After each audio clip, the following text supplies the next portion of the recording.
तो मित्र या शत्रु, मित्र उत्साह उत्पन्न करता है, वो भाव उत्पन्न करता है वर्तमान में विद्यमान, और उस भाव पर चलने की दिशा भी वह मित्र ही देता है। उसी उसे उल्टा शत्रु हमें उल्टी दिशा, उस दिशा में, दुख की दिशा में डालता है, हमें अपना अपना अनुभव करा करके पीड़ा को दूर करता है। पितृ और शत्रु पराया करके दुख देता है। तो जो अपनापन अपने जैसा है, अपने गुणों को अनुभव कराता है, वह मित्र, वह शक्ति देता है, उसको अनुभव करने के लिए दिशा देता है। तो वही कहा गया कि शत्रुओं को तुम ताप अपने तप से, अपने अनुभव भाव से, गुणों से, पदार्थों के मेल से उन शत्रुओं का नाश करो।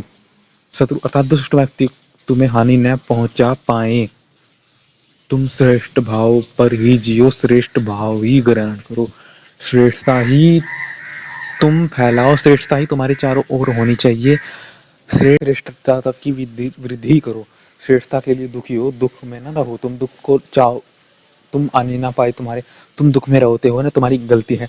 तुम सुख के भाव में ही रहना पसंद करो, उसमें रहने का प्रयास करो।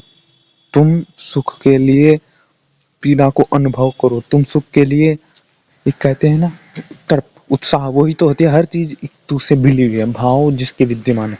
मतलब आप राजनीति या श्रेष्ठता का भली भांति कि तुम्हें में एक समझ उत्पन्न हो, तुम वचनों का सही भली भांति होना चाहिए, क्या सही क्या गलत उद्देश्य, जैसे कि राजनीति किस में क्या मिश्रित है, क्या शुद्ध भाव है और कौन से अशुद्ध भाव हैं, कि दिखावा किस भाव में ज्यादा है और किस भाव बिल्कुल शुद्ध है, कि कौन सा भाव दिखावे का है, कौन सा भाव अपनत्व का है, कौन सा भाव स्वार्थ का है, कौन सा भाव निस्वार्थ अपना, अर्थात कौन अपना है, कौन सा भाव वास्तविक सच्चा है, कौन से भाव में प्रीति प्रेम है, इत्यादि आपको ज्ञात होना चाहिए। क्योंकि राजनीति विद्या में दृश्य जो दिखता है, वह हो, जो दिख रहा है क्या वो सही है, क्योंकि जो दिख रहा है क्या वो सही दिख रहा है, ये है नहीं, ये इतना लुभावना है नहीं, इसकी आंतरिक भावना कुछ और है।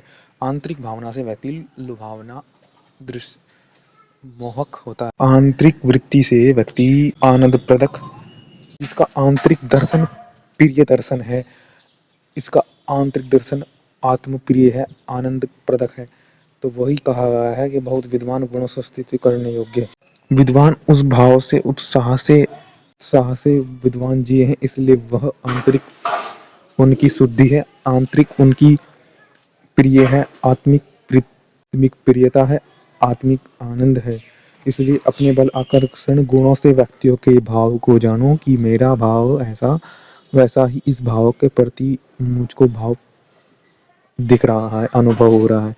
जैसे मेरे भाव वैसे तद अनुकूल इस व्यक्ति के भाव मुझको दिख रहे हैं, दृश्य हो रहे हैं, प्रत्यक्ष हो रहे हैं, आत्म प्रत्यक्ष हो रहे हैं, आत्म से ही आत्म प्रत्यक्ष भाव हो रहे हैं।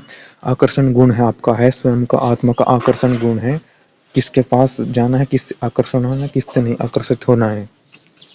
सब जगत के कार्यों को अपने बल से आकर्षण से गुणों से धारण करने वाला उत्पन्न होता हुआ और हुआ है, वैसा तब ईश्वर भी सब जगत आकर्षण से बना है। आप भी थोड़ा उसकी, ईश्वर के गुण के अनुकूल हो, आप भी आकर्षण से अपने सुख गुणों को जाने, दूसरे के भाव, आत्म से तुम आत्म प्रियता का बल को जानो, तो है सब जगत के व्यवहारों की सिद्धि का वही हेतु है। ना कि अपराई भाव उत्पन्न होना चाहिए आप में।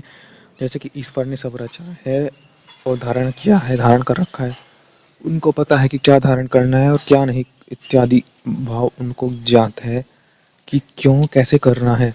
उन अपने कर्तव्य से विमुख नहीं होते। धारण किया हुआ सूर्य लोग अपनी वज्ररूपी किरणों से सब,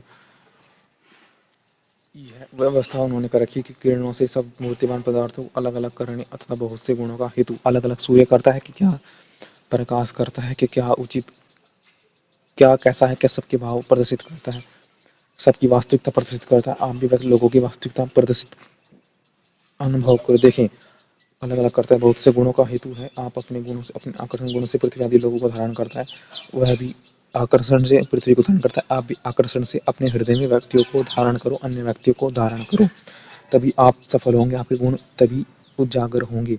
वैसे सेनापति को चित शत्रुओं के बल का छिदन साम दाम दंड से उनके जानो, आप उनकी वास्तव मनसा को जानो अर्थात उनको धारण करो।